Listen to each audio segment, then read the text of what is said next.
The more you have, the more you want, is a good phrase to describe the entire history of German self-propelled guns. Once the army saw the success of the Stug 3, they asked for more options built on other chassis, and soon received a whole line ranging from the light Hetzer to the heavy Jagdtiger.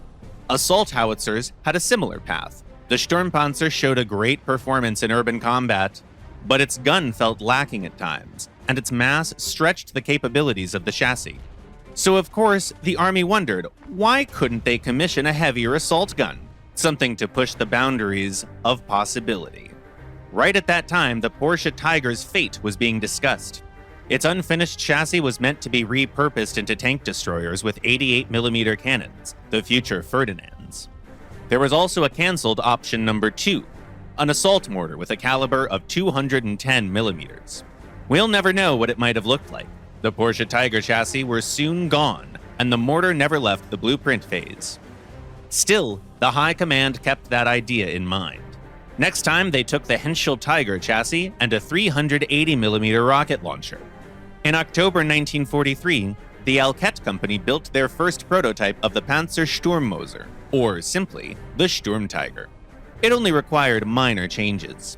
The turret was replaced with a large combat compartment that could boast very thick frontal armor, 150mm, and it was sloped. It featured an original rocket exhaust venting system with a ring of shafts around the barrel. Reloading was a huge issue. It was kind of expected, with the weight of the projectile reaching 350 kilograms. It required a special crane to load the ammo into the machine, while the soldiers inside had to use a special jack to lift it and put it into the barrel. Then another tool was used to rotate the round along the grooves of the barrel, allowing the breech to be shut. Done. It didn't even take 20 minutes to load the gun. Suffice it to say, this machine was very peculiar. A monstrously long reload time, tiny ammo pool, low accuracy, and the chassis didn't prove to be much more reliable than its little brothers. The only thing that had no strings attached to it was the firepower. All in all, 18 of these machines were built. Heavy tanks were in higher demand on the front lines, so the Germans probably didn't want to affect their production. That's why the Sturmtigers were assembled from other machines undergoing major repairs. The sluggish SPGs never had a chance for mass production.